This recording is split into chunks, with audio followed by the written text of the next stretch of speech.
الحمد لله نحمده ونستعينه ونستغفره ونؤمن به ونتوكل عليه ونعوذ بالله من شرور أنفسنا ومن سيئات أعمالنا من يهده الله فلا مضل له ومن يضلله فلا هادي له وأشهد أن لا إله إلا الله وأشهد أن محمدا عبده ورسوله أما بعد اعوذ باللہ من الشیطان الرجیم بسم اللہ الرحمن الرحیم یا ایہا الذین آمنوا اتقوا اللہ حق تقاتہ ولا تموتن الا وانتم مسلمون قال اللہ تبارک وتعالی والذین یوفون بعہد اللہ ولا ینقضون المیثاق والذین یصلون ما امر اللہ بہ ان یوصل ویخشون ربهم ویخافون سوء الحساب رب اشرح لی صدری ویسر لی امری واحلل عقدۃ من لسانی یفقہوا قولی۔ محترم بزرگ حضرات اور نوجوان بھائیوں، السلام علیکم ورحمۃ اللہ وبرکاتہ۔ ہمارا موضوع وہی موضوع ہے جو لگاتار اور مسلسل وارثین جنت کے نام سے چلا آ رہا ہے۔ وارثین جنت کی وہ صفتیں جو اللہ پاک نے خود اپنی کتاب ہدایت میں بیان کی ہے، آپ کے سامنے مسلسل اسی کے مختصراً تصریح ہم بیان کرتے آ رہے ہیں۔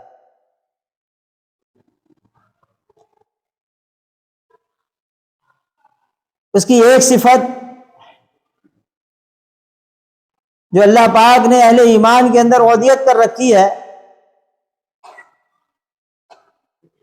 اور یہ ربط نہایت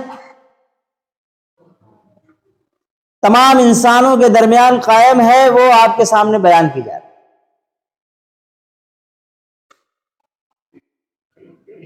سورہ رعد کی آیت نمبر 20 اور 21، جس میں یہ بات ارشاد فرمائی گئی کہ وہ جو اللہ کے عہد کو پورا کرتے ہیں، مضبوط باندھ لینے کے بعد توڑ نہیں ڈالتے، جو ان تمام رابطوں کو برقرار رکھتے ہیں جنہیں اللہ نے برقرار رکھنے کا حکم دیا ہے، اور اپنے رب سے ڈرتے ہیں کہ کہیں ان سے بری طرح حساب نہ لیا جائے۔ ان رابطوں کے متعلق 4 چیزیں ہم نے آپ کے سامنے بیان کر دی۔ 5ویں چیز یہ کہ ہمارا امت سے ربط یہ بیان کیا جا رہا ہے۔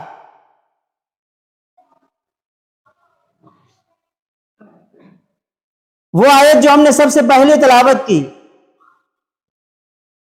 کہ اے لوگوں جو ایمان لائے ہو، اللہ سے ڈرو جیسا کہ اس سے ڈرنے کا حق ہے۔ تم کو موت نہ آئے مگر اس حال میں کہ تم مسلم ہو۔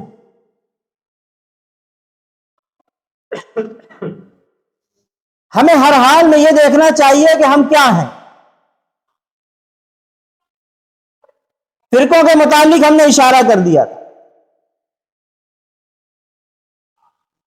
اس آیت کے اندر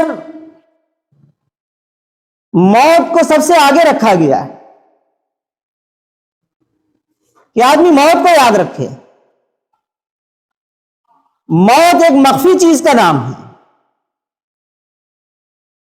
ایک لمحہ اور ایک گھڑی ہے جس کا علم انسان کو نہیں ہے۔ بس جو شخص یہ ارادہ کر لے کہ وہ مسلم مرنا چاہتا ہے، اسے چاہیے کہ وہ ہر وقت دیکھتا رہے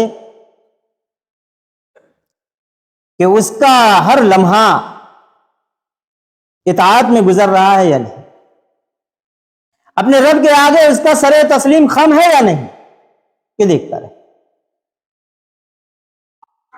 پھر یہ اپنے اندر 2 مرکزی مفہوم بھی رکھے ہوئے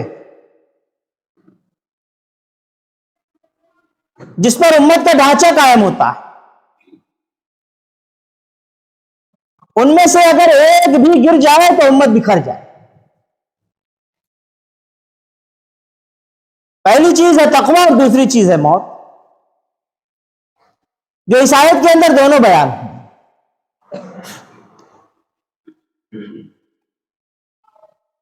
اور کتنا تقوی ہو، کتنا اللہ تعالیٰ کا خوف ہے، اس کی مقدار متعین نہیں کی گئی، بلکہ یہ کہہ دیا گیا کہ لوگ ایسا ڈرے جیسا اس سے ڈرنے کا حق ہے. ہر انسان کے ثواب دید پر چھوڑ دیا.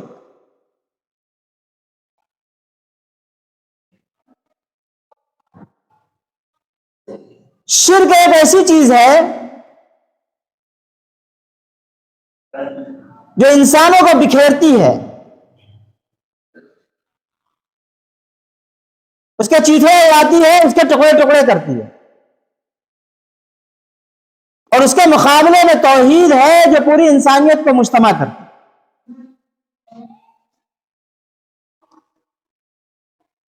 اس خدا کو تسلیم کر لو جو اس کائنات کا مالک ہے، اس سے ڈرو جیسا کہ اس سے ڈرنے کا حق ہے. اسی کے سامنے تمہیں پیش ہونا ہے، وہی تمہاری جانچ پڑتال کرے گا، تمہارے دل کو چیر کر دیکھے گا کہ اس کے اندر کیا کچھ چھپا ہوا ہے. اور آج شرک تو یہ ہر شخص جانتا ہے. جتنے خدا ہوں گے اتنے تفرقے ہوں گے، اتنا فرقہ ہو. جتنے مشکل کشا ہوں گے اتنے زیادہ فرقے ہوں گے. جتنے زیادہ ہمارے مددگار ہوں گے، جتنے زیادہ ہم مددگار بنا لیں گے اتنے فرقے ہو جائیں گے. جتنے قسم کے ہماری جھولیاں بھرنے والے ہوں گے اتنے قسم کے فرقے وجود میں آ جائیں گے. نیچرل چیز ہے یہ. لیکن اگر آدمی ایک خدا کا ہو جائے تو وہ مجتمع ہو جائے، سارے تفرقے ختم. یہ وہ شرک جس کی جڑوں میں انتشار ہے، تفرقہ ہے، فرقے ہیں. اور جب یہ امت کے اندر آیا تو ہمارے سامنے ہمارا حال چشم کشا ہے، بتانے کی چیز نہیں. بار بار ہم کہتے ہیں ہماری مسجدیں بڑھ گئی. ہماری مسجدوں کے نام تک الگ ہے صاحب. مسجدوں کی ایک پہچان بنائی گئی، وہ اللہ کے گھر سے اب نہیں پہچانی جاتی کہ یہ اللہ کا گھر ہے. اب تو وہ یہ ایسے پہچانی جاتی ہے فلاں کا مرکز ہے، یہ اہل حدیث کی مسجد ہے، یہ اہل سنت کی ہے، یہ شیعہ کی ہے، یہ تشیع کی ہے، یہ بریلویوں کی ہے، یہ قادریوں کی. مسجدیں الگ الگ، اور ہر مسجدوں میں ایک دوسرے کو کافی ٹھہرانے کا انتظام. مداریوں کی مسجدیں الگ، اب وہ بریلویوں کو گالی دیتے ہیں، سنیوں کو گالی دیتے ہیں، اعلی حضرت کو گالی دیتے ہیں، اعلی حضرت والے ان کو گالی دیتے ہیں. یہ ہماری حیثیت ہو گئی. اس کی وجہ سب سے پہلی چیز ہم توحید سے ہٹ گئے، اپنے مرکز سے ہٹ گئے. نتیجہ ہمارے سامنے آ گیا. صرف اتنا ہی کچھ نہیں ہوا، بلکہ اس کو ہوا دی جاتی ہے تاکہ ہمارے دل آپس میں چیتھے رہیں، اڑے ہوئے رہیں، ہمیں جوڑنے نہ دیا جائے.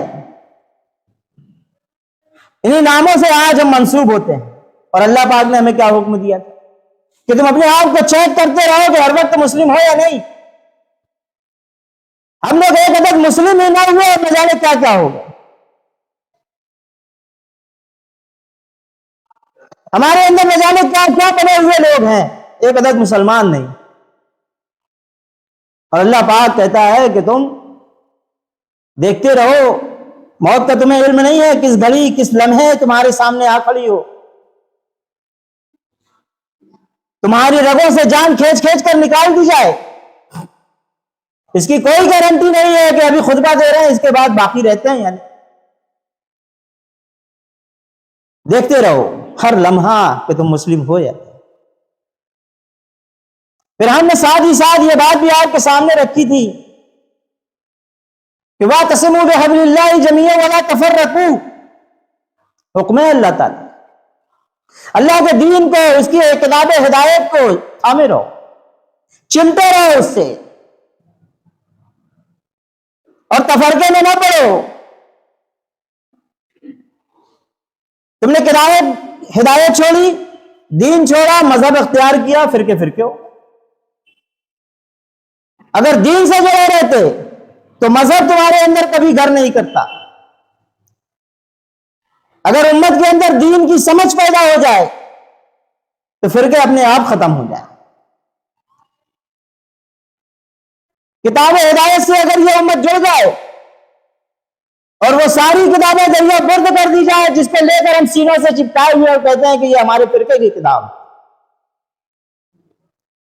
ان کتابوں کو دریا برد کریں جس پر پوری امت کا اتفاق ہے، وہ چیزیں سامنے لائی جائیں۔ اگر ہم آپ سے سوال کر دیں کہ کوئی غیر مسلم آپ سے یہ کہے کہ میں ایمان لانا چاہتا ہوں، اسلام میں داخل ہونا چاہتا ہوں، مجھے کوئی ایسی کتاب دے جس پر سب کا اتفاق ہے، آپ بتاؤ کس چیز کا چناؤ کریں گے؟ کیا کتاب ہدایت کے علاوہ ہمارے پاس کوئی اور کتاب ہے جس کے اوپر روئے زمین میں بسنے والی پوری امت کا اتفاق ہے؟ یہی ہے وہ کتاب۔ جس کتاب کو کتاب ہدایت کہا گیا اس کتاب سے کیوں نہیں چمٹتے؟ پھر کہ اپنے آپ ختم ہو جائیں گے۔ اور اس کو رسی سے اس لیے تعمیر کیا گیا ہے کہ یہی وہ ربط ہے جو ایک طرف اہل ایمان کا تعلق اللہ تبارک و تعالیٰ سے قائم کر دیتا ہے اور دوسری طرف اہل ایمان کو ملا کر ایک امت بنا دیتا ہے۔ کوئی اور ذریعہ اہل ایمان کے پاس نہیں ہے کہ وہ ایک امت بن سکے۔ ان آیتوں کے وقت اہل عرب کا جو حال تھا وہ ہمارے سامنے کئی دفعہ بیان ہوتا۔ اللہ تعالیٰ نے اس کی تعبیر کی کہ وہ جہنم کے گڑھے کے کنارے کھڑے ہوئے تھے، اس قدر نہ اتفاقیت تھی، بات بات پر لڑنے والے، چھوٹی چھوٹی باتوں پر جنگ کرنے والے، ہر قبیلہ ایک دوسرے کا دشمن، ہر برادریاں ایک دوسرے پر چڑھ دوڑنے والی، لیکن ان کو ملا کر ایک امت بنا دینے والی اگر کوئی چیز تھی تو وہ یہی نعمت اسلام ہے، نعمت دین، نعمت ہدایت، ہدایت کی کتاب، یہی کتاب، اسی نے ان کو جوڑ دیا، اسی نے ان کے دل کو ایک دوسرے سے ملا دیا، اور پھر وہ دنیا کے اندر ایسی داستانیں رقم کی ہیں کہ دنیا عاجز ہے کہ ایسی سیرتیں بھی کیا انسانوں کی ہو سکتی ہیں؟ آج تک روئے زمین پر ایسی سیرت کوئی پیش نہ کر سکا۔ یہ ہے وہ کتاب ہدایت، جب اس سے لوگ چمٹتے ہیں تو ان کے اندر یہ سیرت پیدا ہو۔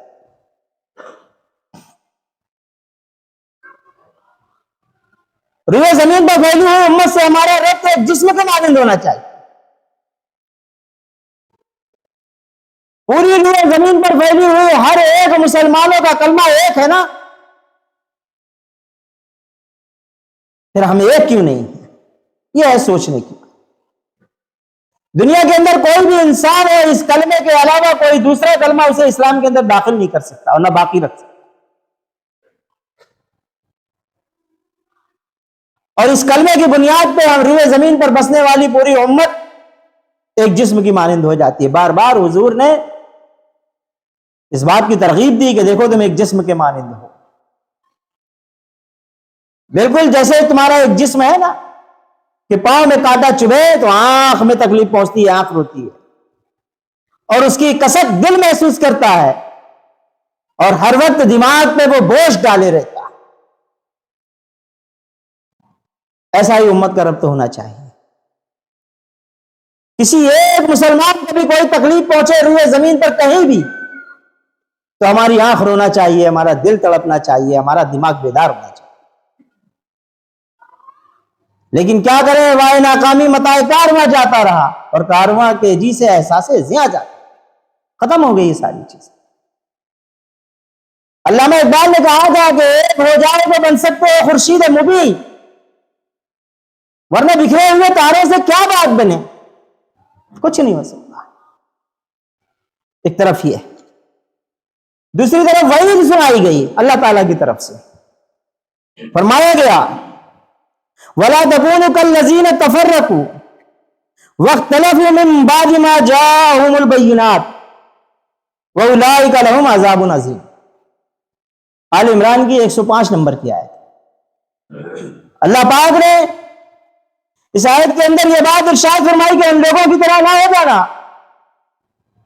جو فرقوں میں بٹ گئے اور کھلی کھلی واضح ہدایات کو پا لینے کے بعد پھر اختلاف ان میں اپنے آپ کو ملوث کر لیا، مبتلا ہو گئے. تو ایسے لوگوں کے لیے عذاب عظیم ہے، دردناک عذاب. کس سے کہا جا رہا ہے؟ کیا اس کے مخاطب کوئی اور ہے؟ اس کے مخاطب ہم ہیں، ہمیں بتایا جائے. یہودیوں کی طرح نہ ہو جانا، عیسائیوں کی طرح نہ ہو جانا، مشرکین کی طرح نہ ہو جانا، الگ الگ خدا ہو جائیں، الگ الگ فرقے ہو جائیں، الگ الگ نظریات ہو جائیں، الگ الگ خیالات ہو جائیں، الگ الگ کتابیں ہو جائیں، الگ الگ مرکز ہدایت ہو جائے. ایسے نہ ہو جانا. اور ایسی حالت میں جب کہ تمہارے پاس کتاب ہدایت آ چکی ہے، واضح تعلیمات آ چکی ہوں، اور اگر تم نے وہی روش اختیار کی تو پھر یاد رکھو دردناک عذاب تمہیں گھیر لے. یہ وہی سنائی گئی. اور ہمیں کیا بتایا جاتا ہے؟ کہنے کی ضرورت نہیں ہے، آگے بات آئی. پھر اس ربط کے علاوہ اور بھی روابط ہیں. ہمارا ربط رشتہ داروں سے ہونا چاہیے، ان سے ہمارا ربط برقرار رہنا چاہیے، جنہوں نے ہمیں انگلیاں پکڑ کر چلنا سکھایا، ہماری توتری زبان کو بولنا سکھایا، یہاں تک کہ ہم ان کے اوپر پیشاب اور پیخانہ کر دیتے تھے تو بجائے ناراض ہونے کے وہ مسکراتے تھے. وہ ہمارے قریب ترین رشتہ دار ہی تو تھے. ان سے ہمارا ربط برقرار رکھنا چاہیے. معمولی معمولی بات پر یہ رشتہ داریاں ختم نہیں ہونا چاہیے. معمولی معمولی بات پر یہ آپسی تعلقات مٹنا نہیں چاہیے. اگر کوئی ایسا کرتا ہے تو اللہ رب العالمین کی وعیدیں ہیں اس کے خلاف. تو یہ انسان پیدائش سے لے کر جوانی تک اس عمر کے حصے کو عبور کرتے ہوئے بہت سارے رابطے سے اس کو جڑنا پڑتا ہے. ان تمام رابطوں کا خیال رکھے. پھر جیسے ہی سنے بلوغ کو پہنچتا ہے، جوانی کی دہلیز پر آتا ہے، ایک نیا رشتہ قائم ہے. اس کو ایک نئی نویلی دلہن ملتی ہے، ایک نیا خاندان ملتا ہے، ایک نیا سسرال ملتا ہے. یہ ربط بھی برقرار ہونا چاہیے. یہی وہ نازک رشتے ہیں جس کو اللہ پاک نے کہا کہ اس کو نظر انداز مت کرو، اس کو دیکھتے رہو، اس کو مضبوطی کے ساتھ قائم رکھو. اور اس رشتے کے متعلق حضور پاک صلی اللہ علیہ وسلم نے یہ بات ارشاد فرمائی کہ یہ رشتہ منقطع نہ ہونا چاہیے. جائز کاموں میں سب سے زیادہ اگر ناپسندیدہ مجھے کوئی کام ہے تو وہ یہ ہے کہ اس رشتے کو منقطع کیا. اس لیے یہ رشتہ کسی صورت منقطع نہ ہونا چاہیے. اور جس طرح ہم اپنے ماں باپ کا خیال رکھتے ہیں اس طرح ہمیں ساس سسر کا بھی خیال رکھنا چاہیے. ایک بیٹا ہوتا ہے جس طرح اس کے اوپر فرض ہے کہ وہ اپنے ماں باپ کی خدمت کر کے جنت حاصل کر لے، اسی طرح ایک بیٹی پر بھی یہ حق ہے کہ وہ اپنے ماں باپ کی خدمت کر کے جنت حاصل کر لے. اسے یہ موقع دینا چاہیے. اگر اس کے ماں باپ بوڑھے ہوں تو وہ سسرال سے اس کی اجازت ہونا چاہیے کہ وہ اپنی ماں باپ کی خدمت کرے. بہت سارے لوگ ہیں غلط طریقہ اپنائے ہوئے ہیں. وہ اپنی خاتون سے، اپنی بیوی سے اپنے ماں باپ، بوڑھے ماں باپ کی خدمت لیتے ہیں، حالانکہ یہ فرض خود ان کے اوپر ہے کہ وہ اپنے ماں باپ کی خود خدمت کریں. اب اگر کوئی عورت، کوئی دلہن ایسا کرتی ہے تو وہ واقعی تمہارے اوپر احسان کرتی ہے. اس جذبے کو خیال رکھنا چاہیے. یہ بہت نازک ترین رشتہ ہے. شیطان ہر حال میں چاہتا ہے کہ اس رشتے کو ٹھیس پہنچائے. یہ روابط بھی برقرار رہنا چاہیے. پھر غیر مسلمین سے ربط. غیر مسلمین سے بھی تو ہمارا تعلق ہے. دنیا میں ہم جہاں کہیں بھی ہو ہمارے دائیں بائیں غیر مسلمین ضرور ہوں گے. اللہ پاک نے کہا کہ ان سے بھی تمہارا ربط ہونا چاہیے. حضور نے اس کی ترغیب دی، لیکن وہ ربط کس انداز کا ہونا چاہیے؟ وہ ربط ہمارا دعوتی ہونا چاہیے. ہمارا تعلق جس غیر مسلم سے بھی ہو ہم اس تک حق پہنچا دیں. کتاب ہدایت تک اس کو وہاں تک لے جائے کہ وہ کتاب ہدایت سے جڑ جائے. ایک دفعہ کم از کم وہ اپنی زندگی میں اسے پڑھ لے, یا کم از کم توحید رسالت آخرت کی تعلیمات اس کے سامنے آ جائیں. اگر کسی غیر مسلم سے ہمارا ربط ہے تو یہ ہمارا حق ہے کہ ہم اس کا اس حق کو ادا کریں. اور دوسرے روابط جو کاروباری ہے, دوسری چیزیں ہیں, وہ ضمنی طور سے ہیں. ہمارا اصل ربط یہی ہونا چاہیے. موقع ہوتا تو ہم اس کی بھی کچھ تفسیر کر دیں. پھر ایک ربط اور ہے, میت سے ربط. جس طرح ہم پیدا ہوئے ایک ربط قائم ہوتا ہے, اسی طرح جب ہم مرتے ہیں ایک ربط قائم ہوتا ہے. ہمارے گھر کا, ہمارے خاندان کا, ہمارے قوم کا, ہماری ملت کا کوئی شخص جب فوت ہوتا ہے تو ہر مسلمان پر واجب ہے جو وہاں پر ہو موجود کہ اس کا جنازہ پڑھے, اس کے جنازے میں شریک ہو, قبرستان جائے, اس کی مٹی دے, کچھ دیر وہاں قبرستان پر ٹھہرے, اس کے لیے دعائے مغفرت کرے. اس کی اولاد کے اوپر یہ فرض ہے کہ اگر اس کا قرض ہے تو اس کی اولاد اسے ادا کرے. اور وہ 3 چیزیں جو حضور پاک صلی اللہ علیہ وسلم نے بتائی ہیں جو ثواب جاریہ ہے, کوشش کرے کہ اس کے اوپر قائم, جس میں سب سے زیادہ اہم یہ ہے کہ اس کی اپنی اولاد, اس کے رشتہ دار نمازی ہوں, دیندار ہوں, تاکہ دن میں 50 دفعہ ان کی زبان سے یہ دعا نکلے, رب اجعلنی مقیم الصلاۃ ومن ذریتی ربنا وتقبل دعا. یہ ہمارا ربط ہے. اور آدم علیہ السلام سے لے کر قیامت کی صبح تک جتنے مومنین اس زمین سے گزریں گے ان سب سے ہمارا اسی طرح ربط قائم ہوتا ہے. یہ ربط ہے ہمارا. جس طرح ہم پیدا ہوئے اور موت تک کا ایک ربط ہے, اسی طرح مرنے کے بعد سے جب تک ہم زندہ ایک ربط ہے, اور ہمارے بعد جو دوسرے لوگ رہیں گے ان کا ربط اس طرح جاری ہے. یہ ہے وہ ربط. یہ تعلیمات کہاں چلی گئیں؟ آج ہم نے فرقہ تبدیل کر کے ہم یہ تک کہنے لگے کہ ہم اپنے مشرک ماں باپ کے لیے دعا نہیں کر سکتے. ہمارے ماں باپ جو مزاروں پہ کبھی جاتے تھے, مرخب گئے, سنی فادیہ سے جڑے ہوئے تھے, چدر مریضہ سے جڑے ہوئے تھے, ایسے لوگوں کے متعلق کہا جاتا ہے کہ اب دعا نہیں کرو ان کے لیے. کہنے والے وہ لوگ ہیں جو دیندار ہیں, جن کے پاس حدیثوں کا ذخیرہ ہے, جو قرآن و سنت کا علم رکھنے کا دعویٰ کرتے ہیں, اور ان کی زبانوں سے یہ الفاظ نکل آتے ہیں. اندازہ لگائیں آپ. اب ان سے کوئی سوال کرے کہ کیا تم میت پر یہ دعا نہیں پڑھتے, اللہم اغفر لحینا و میتنا و شاہدنا و غائبنا و صغیرنا و کبیرنا و ذکرنا و انسانا, یہ دعا نہیں کر رہے ہیں؟ یہ دعا تو ربط ہی بنا دیتی ہے امت کے ہر فرد سے, کوئی نہیں بچتا. اللہ مغفرت فرما دے ہمارے زندوں کی, ہمارے مردوں کی, ہمارے بڑوں کی, ہمارے چھوٹوں کی, ہمارے مردوں کی, ہماری عورتوں کی. کہاں کوئی بچتا ہے؟ یہ تو ربط قائم. لیکن حالت ہماری کیا ہے؟ ہم لوگ اس دور میں جی رہے ہیں جہاں ہر فتنہ ہمارے لیے مزہ لینے کا سبب بن جاتا ہے. ہم لوگ ایک دوسرے کے فرقے کے خلاف جب کوئی علماء بولتا ہے تو ہمیں لذت ملتی ہے, مزہ آتا ہے. ہم لوگ اس طرح کی تقریریں سننے کے عادی ہو, بجائے یہ کہ ایسے لوگوں کا منہ پکڑ لیں, ایسے لوگوں کی زبانیں بند کریں جو ہمارے اندر فرقہ بندی کر رہے ہیں اور اس طرح کی چیزیں لا رہے ہیں. ہم اس کے اندر الجھ جاتے ہیں. یہ ہے ہمارا. اب جو لوگ ربط کو کاٹنے والے ہیں ان کے لیے بھی زبردست وعید ہے, لیکن اب چونکہ وقت مکمل ہو گیا, بلکہ وقت آگے چلا گیا, ہم اپنی بات کو یہیں پر روک دیتے ہیں. اور جو لوگ ربط کو کاٹنے والے ہیں ان کے لیے اللہ پاک کی کیا وعیدیں ہیں انشاءاللہ وہ آنے والے ہفتے میں آپ کے سامنے بیان کریں گے. ربنا تقبل منا انک انت السمیع العلیم وتب علینا انک انت التواب الرحیم. وآخر دعوانا ان الحمد للہ رب العالمین.